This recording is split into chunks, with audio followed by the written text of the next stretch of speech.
Ladies and gentlemen, it is an honor for me to be here at the Italian Institute for International Political Studies, one of the top think tanks in Italy and worldwide. I know that 2019 marks the 85th anniversary of the establishment of this institute.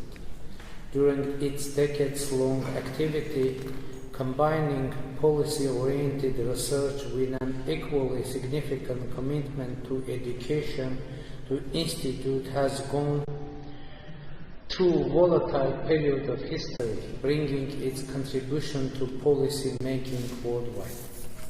So, once again, thank you for the invitation to address this audience. Ladies and gentlemen, I have no doubt that all of you here have heard about the non-violent, peaceful Velvet Revolution that happened in Armenia in April 2018.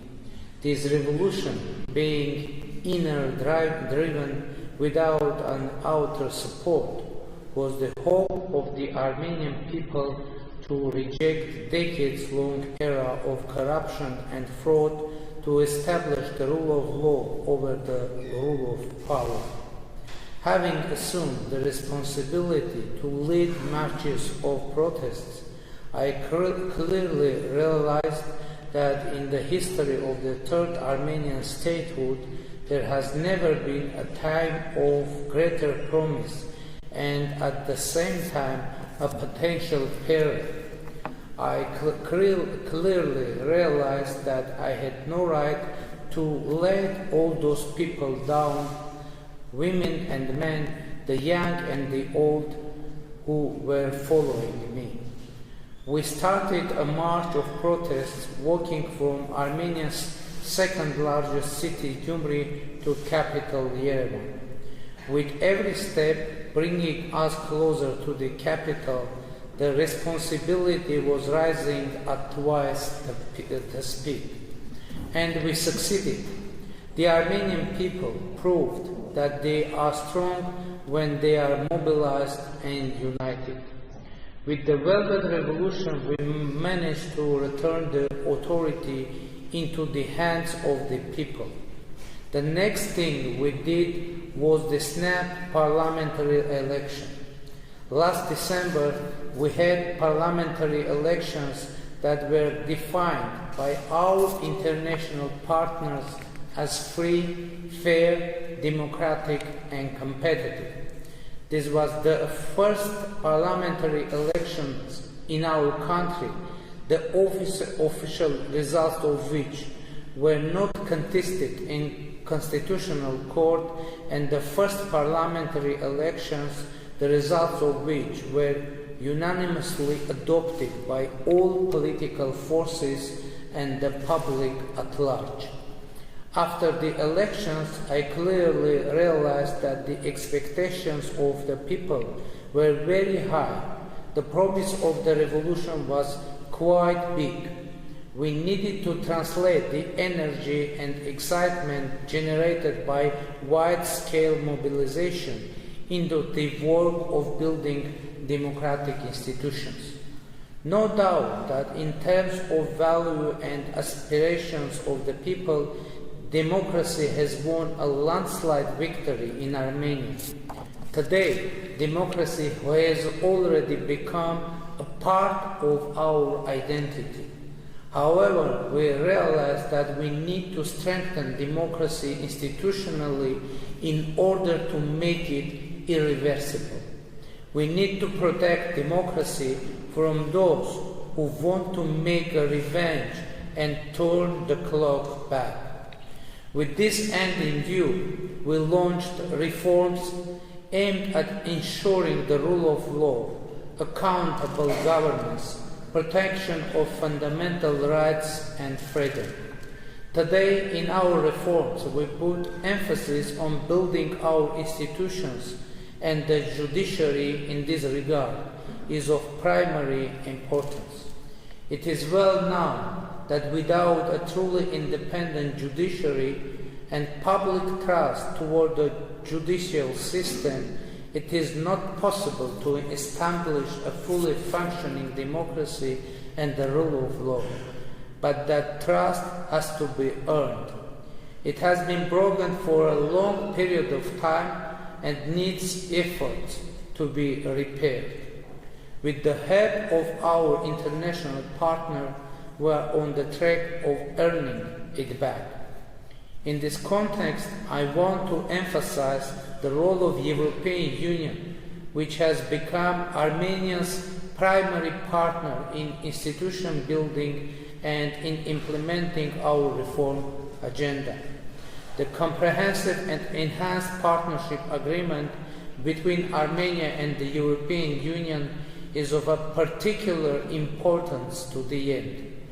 It is noteworthy that the SEPA is a reform-generating tool, and the fulfillment of its provisions entails qualitative changes in many areas of our society.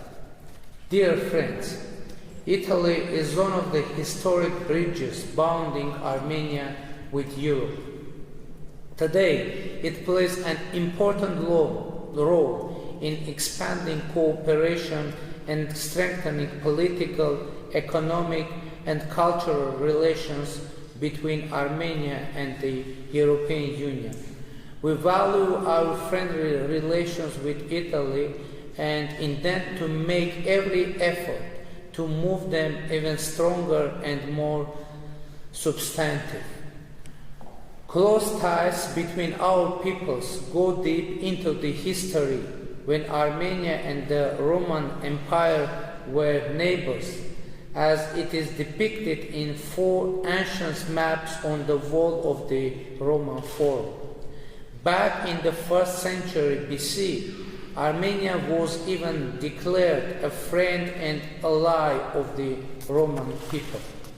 The close ties between our ancient peoples are based on shared values and the common Christian traditions, which of course are of the cornerstones of our friendship. For Armenians, it is of a great importance that the holy relics of the first Catholicos of the Armenian Apostolic Church are stored in the churches of San Giorgio Armeno of Naples and Nardo.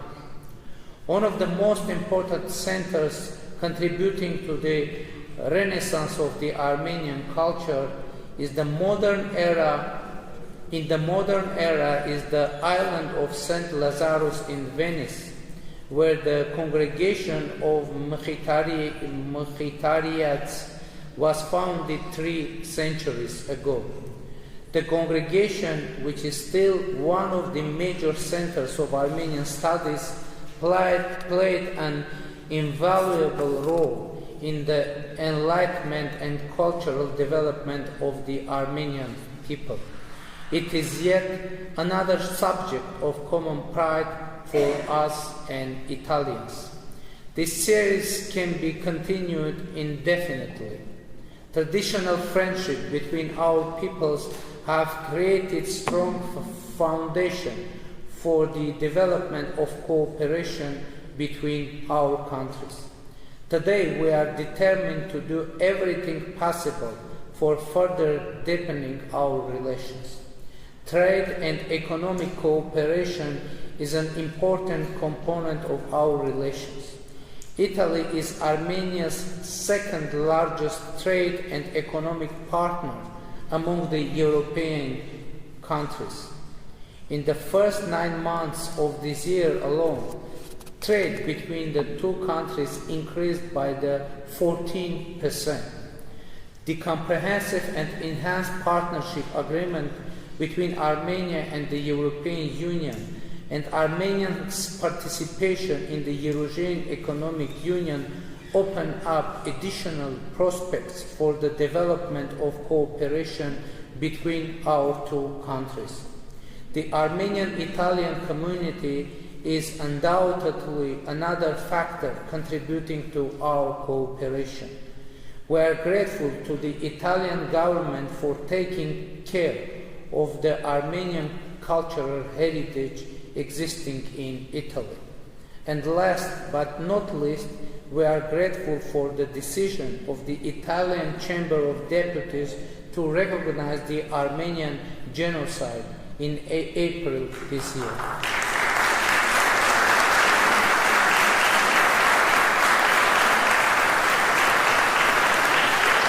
Thank you. Ladies and gentlemen, all of you here know that Armenia is located in a volatile region with many security risks and challenges. Unresolved conflicts which are producing ongoing tension, an arms race and hate politics are still alive in the South Caucasus.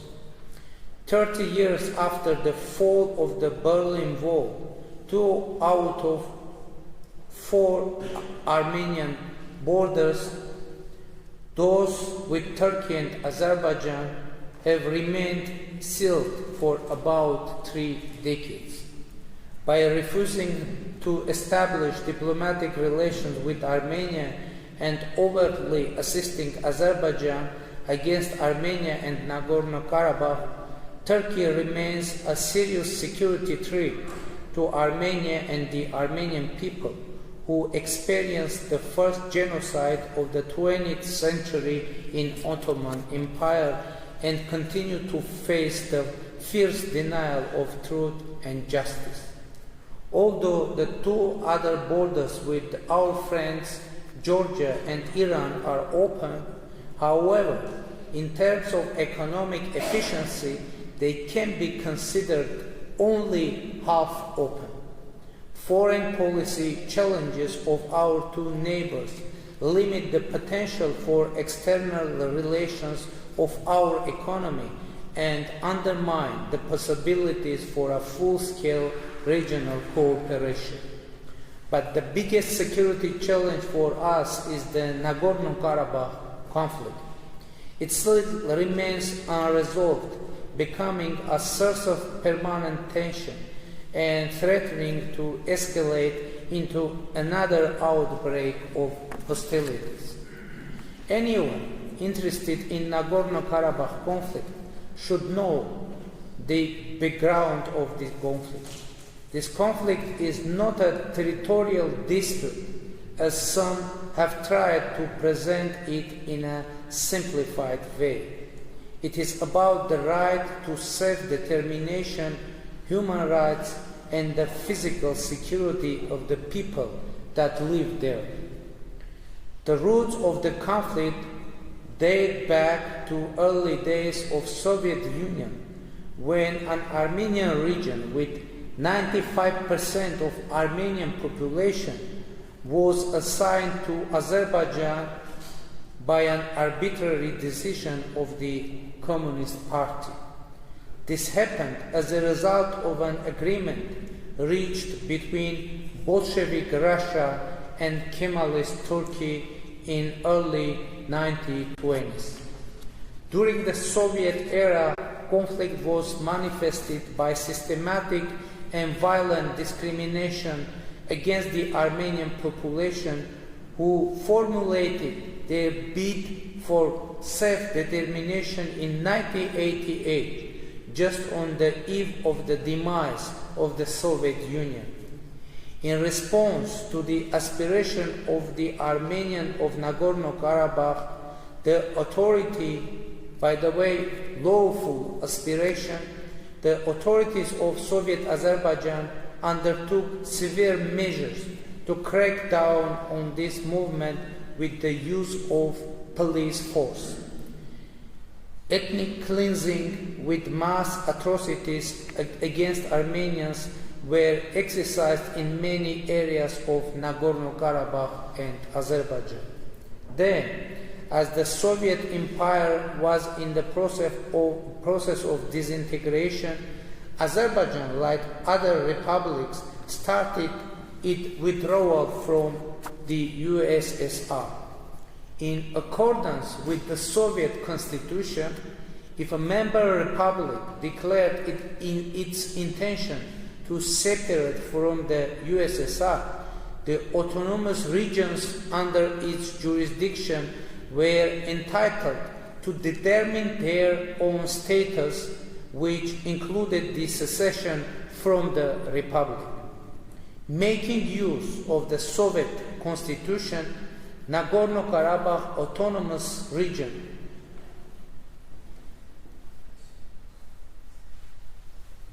exercised its right to self-determination and to gain independence both from Soviet Union and Soviet Azerbaijan. Nagorno-Karabakh declared independence from Azerbaijan exactly in the same way as did Azerbaijan separating from Soviet Union. This time, Azerbaijani authorities used military force against Armenians of Nagorno-Karabakh. They waged a full-scale war, threatening the very existence of the people of Nagorno-Karabakh. In response to the existential threat, the Armenians, who constituted about 80% of the total population of Nagorno-Karabakh, resorted to self-defense. They succeeded in protecting their land and made Azerbaijan come to the terms with the new situation. As a result, a ceasefire agreement among Azerbaijan, Nagorno-Karabakh, and the Republic of Armenia was signed on May 12, 1994. The negotiation process on the settlement of conflict was initiated back in 1992, even before the ceasefire agreement was signed. The OSCE Minsk Group, mandated by the international community to mediate the conflict resolution, defined that there were three parties of the conflict, three parties: Azerbaijan, Nagorno-Karabakh, and Armenia. This fact was reaffirmed by many international documents of early 1990s. Indeed, for a long time, Nagorno-Karabakh participated as a party of the negotiation process. In early 1990s, even a number of meetings were held between the leaders of Nagorno-Karabakh and Azerbaijan, as well as the Minister of Defense of Azerbaijan, Nagorno-Karabakh, and the Republic of Armenia. By the way, a prominent Italian politician and diplomat, Mario Raffaelli, who rendered a lot of efforts toward normalizing the situation in the region, was the chairman of the Minsk Conference, the first international officer charged to deal with the conflict in early 1990s. Minsk Group meetings, which among the others two parties to the conflict were also attended by the elected representatives of Nagorno-Karabakh, took place in Rome, in capital of Italy. Unfortunately, despite the decades-long efforts of international mediators, the Nagorno-Karabakh conflict still remains unresolved. What are the reasons behind this situation? First and foremost, Azerbaijani authorities refused to negotiate with the representative of Nagorno-Karabakh. They claimed that Nagorno-Karabakh should be considered an indivisible part of Azerbaijan. But this is really a very odd position. On the one hand, Azerbaijani authorities want Nagorno-Karabakh to be a part of their territorial integrity. On the other hand, they do not want to conduct a dialogue with the representatives of Nagorno-Karabakh. Is this not a somewhat weird? What does this position mean? It means that Azerbaijani authorities, in fact, do not want to negotiate with the people of Nagorno-Karabakh just because they only want the territories but not the people. To be more precise, they want territories without the people.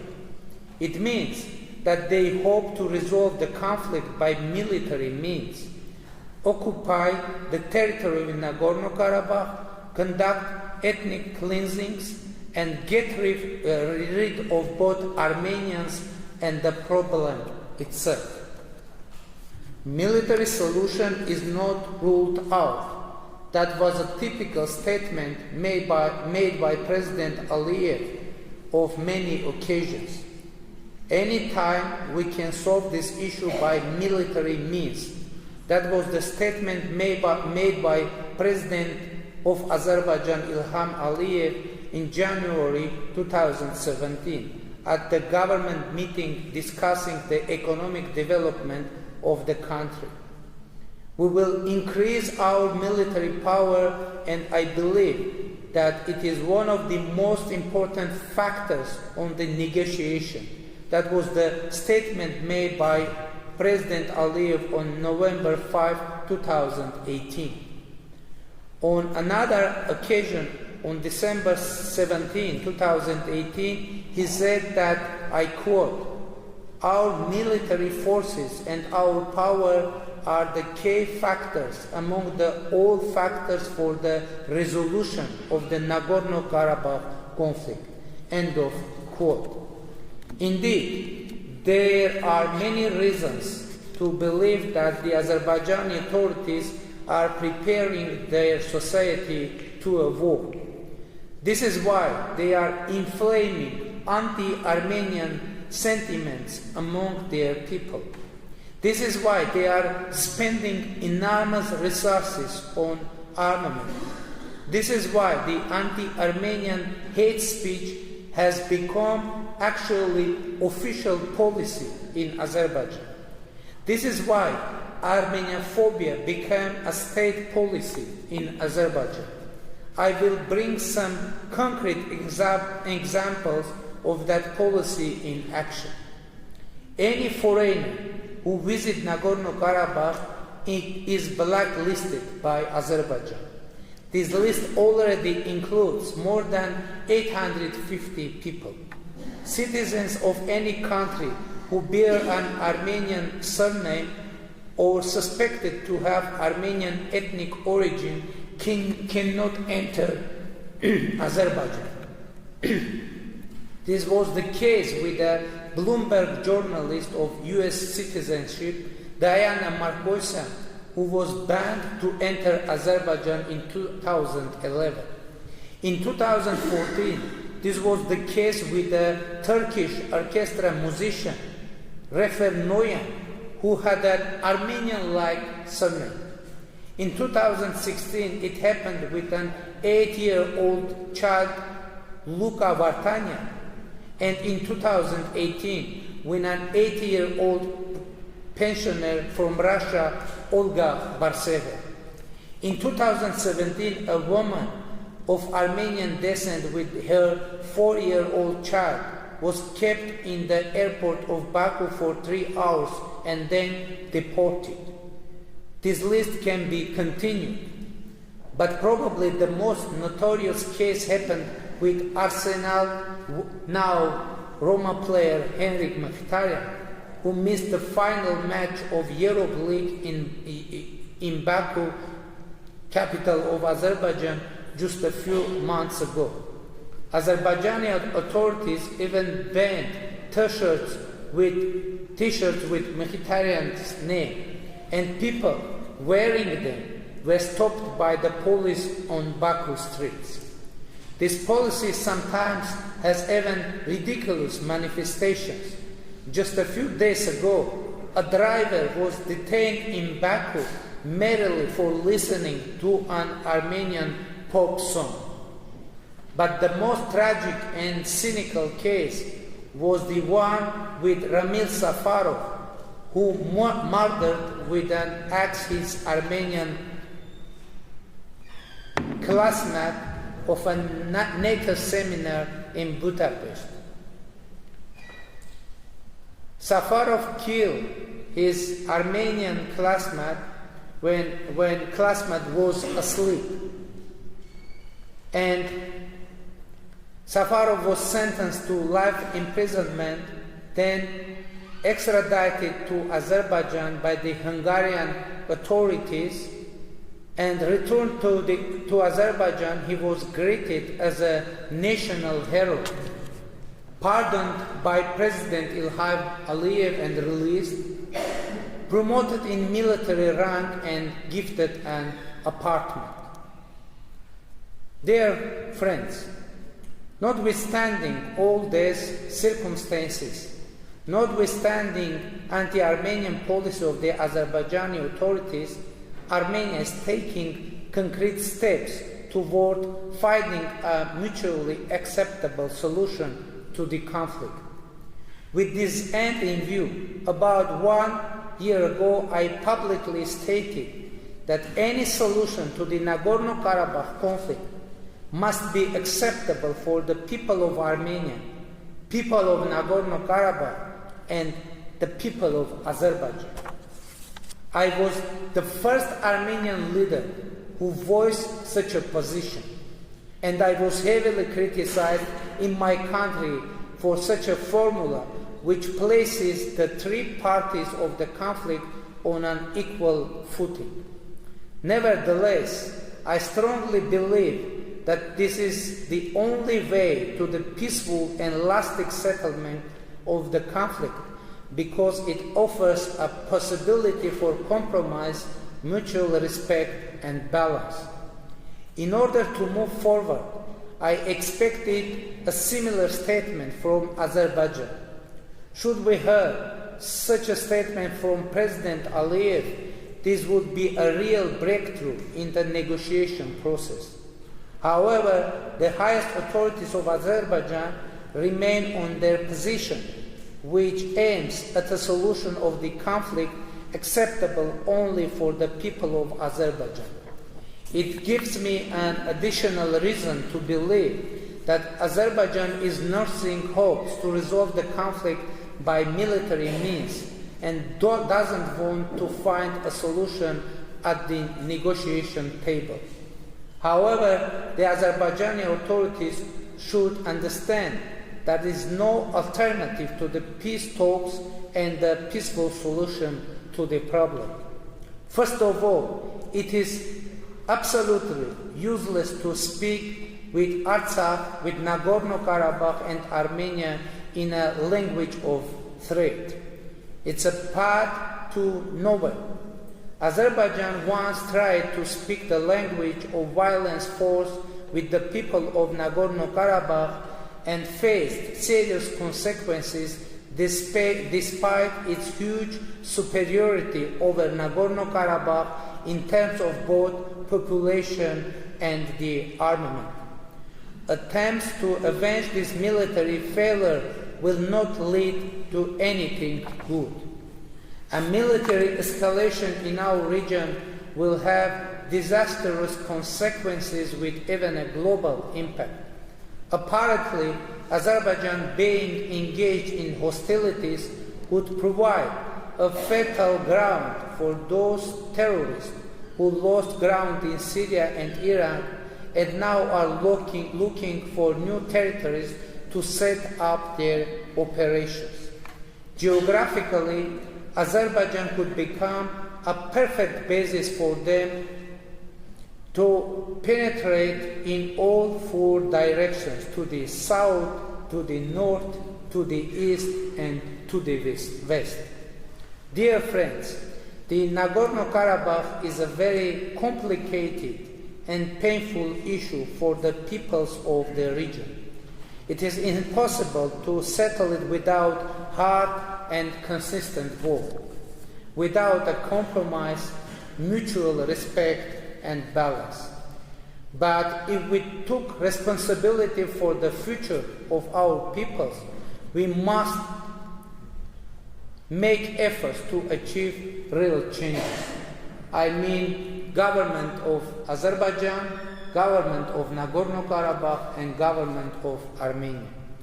We are sincere in our aspiration for peace in the region and are open for dialogue to reach a solution to the conflict which will be acceptable for people of Armenia, for people of Nagorno-Karabakh, and for people of Azerbaijan. This is our approach, and we are ready to negotiate on the basis of this new paradigm. Concluding my speech, I would like to tell you that before coming to you, I went through the website of the Institute, and one of the headlines of the discussions you had caught my eye. I read as follows: "Ink is better than blood." There was enough blood in this conflict. We need ink and firm hands to put an end to it and to bring peace to the peoples of our region. Thank you for your attention. Now I'm ready for your questions. Thank you very much.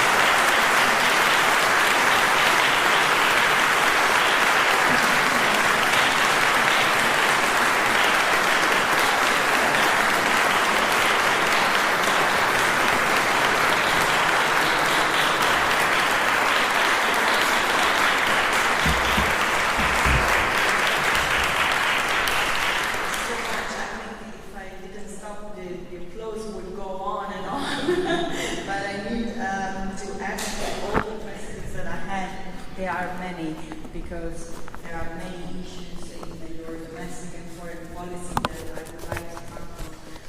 The first question would be a more general question about the internal challenges that Armenia has to face. You mentioned, of course, the biggest one, the frozen conflict, which is not frozen at all, as we witnessed back in 2016. So apart from the frozen conflict in Nagorno-Karabakh, what are the main challenges that your government has to tackle, and what are the tools at your disposal to tackle them?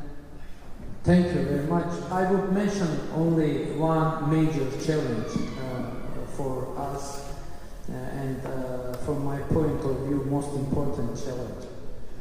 As I said, now Armenia is a democratic country, definitely.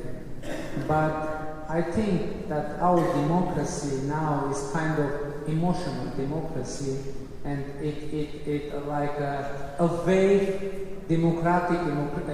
Now we have democratic emotional wave after our non-violent, peaceful revolution that took place in 2018. And now we need to make our democracy, to transfer our democracy from emotional democracy into the institutional democracy, to guarantee the sustainability of our democracy. And for us, most important challenge is to make our reform agenda, democratic reform agenda, implemented. And we need to have strong and reliable electoral system. We need to have strong and reliable and independent judiciary system. Now it can seem strange, but now we have a new country with old judiciary system, because we had revolution in our society. We had revolution in terms of political system. We had even now the economic revolution is on the way, but actually we have no major changes in our judiciary. So our main challenge is make our democracy sustainable. And I'm very glad that in this way we have support of our international partners and support of European Union, particularly Council of Europe, and of course it is very important agenda. And I mentioned economic revolution, and it is also very important for making our democracy sustainable, because I think that for sustainability of our democracy, it's very important to overcome the huge scale of poverty in our country. And for that, we have managed to fight monopolies and to open new economic opportunities for everyone. And now our main message to our people is that only tool for overcoming the poverty is economic activity. And now we have many programs to encourage our people to start economic activities, and I'm very glad that this motto is bringing concrete result. And this year we expect to have economic growth more than 6%, and it is very good news for us.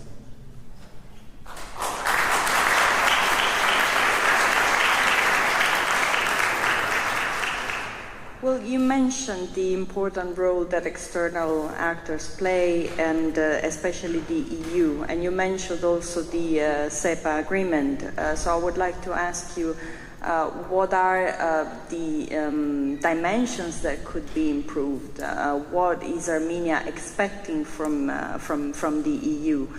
And linked to this, I would like to ask also a question from a follower on Twitter who's asking about Armenian aspirations to join the EU. Do you think that your country, similar to the neighboring Georgia, has also EU aspirations, or how do you see the relations with the EU evolving in the future?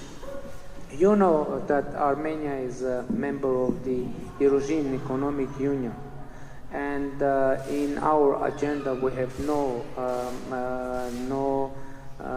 question of joining European Union, because we are in the process of economic integration in the European Economic Union. But in terms of democracy and institution building, and we are cooperating closely with the European Union in the framework of SEPA, which is actually a mutual agenda of making a stronger Armenian democracy in Armenia.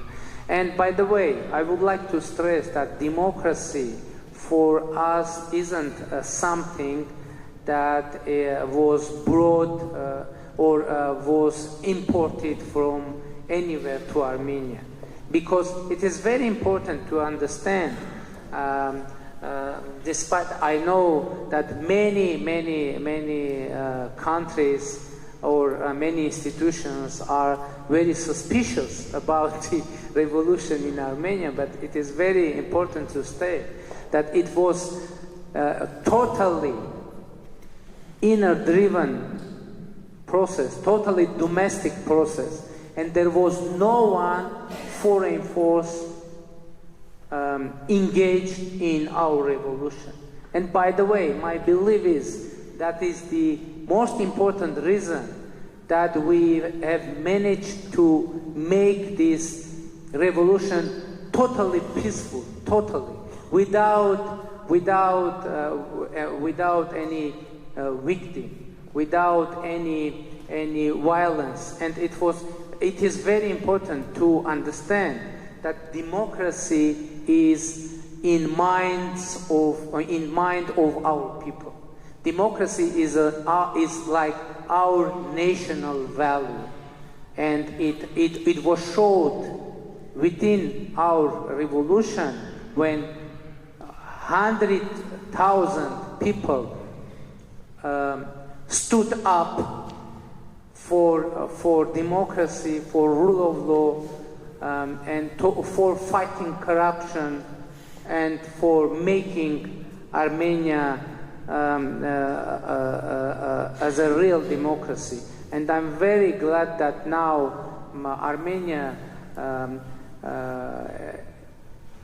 is considered like a hope for democracy worldwide.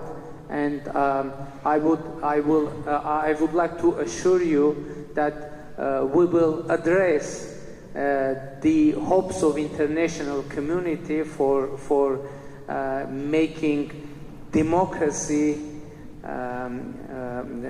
strong again.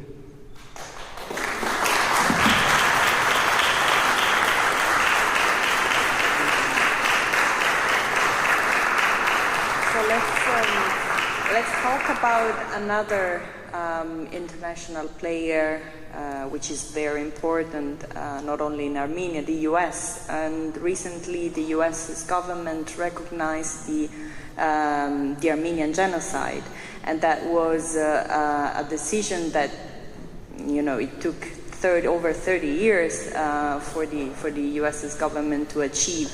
So how do you evaluate this decision, and how do you think it can impact on the regional equilibrium?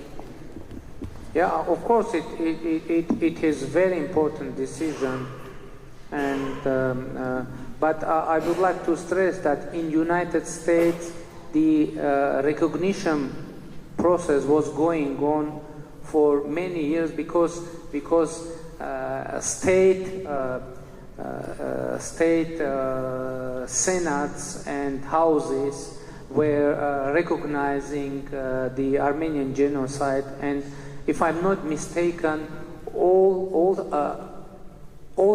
49 states have recognized the Armenian genocide at the moment when House of Representatives recognized the Armenian genocide. And of course it is very important decision, and I would like to stress that the international recognition of Armenian genocide isn't only the matter of recognition of history or the issue of the historic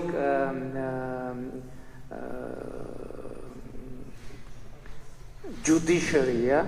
It's also a matter of security and genocide prevention movement, global movement. And for us it is a very important tool for international security and stability. And of course I hope that this decision of House of Representatives will trigger a new wave of international recognitions worldwide of Armenian genocide, because I think it is very important for prevention of possibly future genocide in our contemporary world. And you can see what's going on in Syria, what's going on in Near East. It is we had there some expression of genocide-like actions against Yazidis. The genocide of Yazidis happened there, and we need to prevent further genocide, and for that very important to recognize the genocide that unfortunately already happened. And in this decision in the US, we saw that the Armenian diaspora played a great role, especially some members of the diaspora, of course, the most famous being Kim Kardashian. So my question now would be, how do you evaluate the role of the diaspora worldwide, and whether you have some programs for the return of some members of this diaspora, also considering the demographic problems facing Armenia? Yeah, great repatriation is a very important point in our government program, and we hope to be able to start such a process to bring Armenians back to Armenia. But you know, it's very important to understand that it isn't. We don't mean that all Armenians should always live in Armenia, because in contemporary world it's very important for everyone to be able to move around and go to the different countries. But for us, it's very important to bring some Armenian investment to Armenia as well, and of course bring many people to bring back many our compatriots to Armenia, because now we opened new opportunities and we created new situation and atmosphere in our country. And by the way, the number of the Armenian citizens seeking asylum in the European Union decreased tremendously after our revolution, and it is very concrete fact that now Armenia is much more attractive for Armenians to live in. And by the way, you mentioned Kim Kardashian. Recently she visited Armenia and she said, not this time, before that, this time she came with children but unfortunately Kanye didn't visit, and she came to baptize her children in Armenian church, and I met with her, and she said that is intended to start a business and to make investment in Armenia, and I think it is very good news, and we hope to have Kim Kardashian in Armenia, not only like a TV star, but also as an investor, which will be very good advertisement for Armenian investment for making investment in Armenia. Well, she is a businesswoman, so why not? I would like to ask also about relations with Turkey. You already mentioned that the relations remain problematic, but I would like to ask whether there are some concrete prospects for normalization in the future, and how the EU could help Armenia and Turkey achieve a normalization in their relations. You know, I said already that unfortunately our border with Turkey is closed. But the question is, who closed this border? Actually, this border is open from Armenian side. It is closed from Turkish side. And we have very strange situation, as Armenia announced we are ready to start diplomatic relations with Turkey without any preconditions. And the problem is that Turkey ties relation with Armenia with Armenia's relation with Azerbaijan. And it is very strange situation when the relations of two countries are connected with the relations of Armenia with the third country. And it is quite strange situation, and as I said, Armenia is ready to start diplomatic relations with Turkey without any preconditions. And if Turkey is ready to start diplomatic relations with Armenia without any preconditions, it can bring concrete changes in our relations. But unfortunately, we have no any information that Turkey is ready to start such a relation, because Turkey has some precondition connected with Nagorno-Karabakh, and it makes the situation more complicated. I would have a lot of questions, but I know that you have to visit La Scala tonight. So I would like to conclude this talk with my last question, which is, of course, about Italy. You mentioned the great historical and cultural ties that unite our countries, despite the results of the Euro 2020 match a few days ago. I hope you still like us. You shouldn't have mentioned that. You have to know that I was rooting for Armenia, I swear.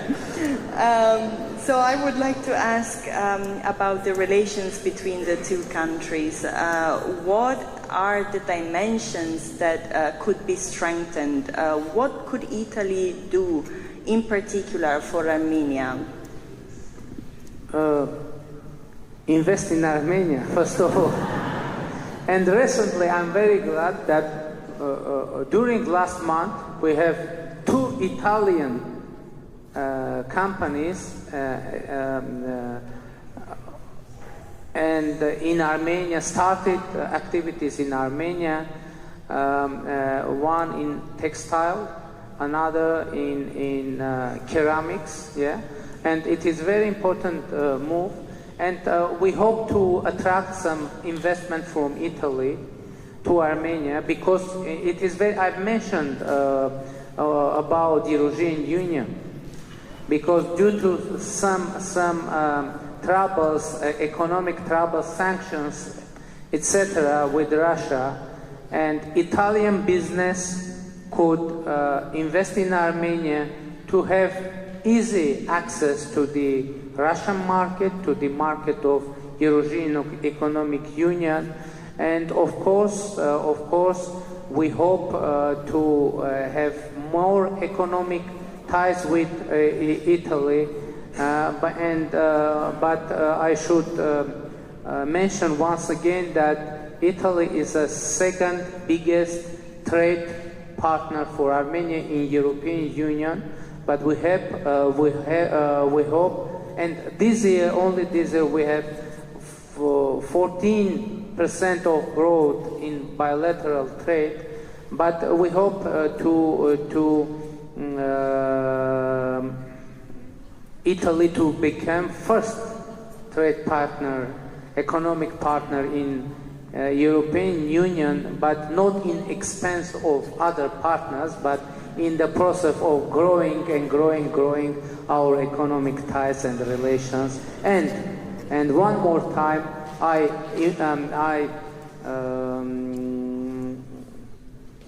invite Italian business and investors to invest in Armenia, to invest in New Armenia, where there is many good opportunities, new opportunities, and we will guarantee the security and success of all investment in Armenia. So welcome to Armenia.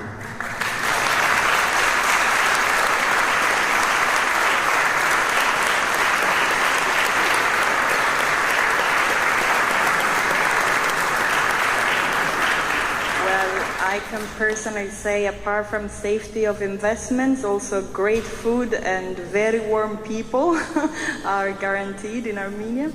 And on this, I didn't want to mention food and wine, Armenian food and wine in Italy, to be diplomatic, you know.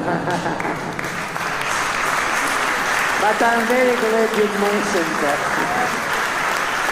I am a testimony. You have great cognac and great food and great people above all. And on this note, I thank you once again for being our guest. And it was a real honor for us to have you here. And wish you all the best for this new Armenia's undertakings. And of course, enjoy La Scala tonight. Thank you very much. Thank you.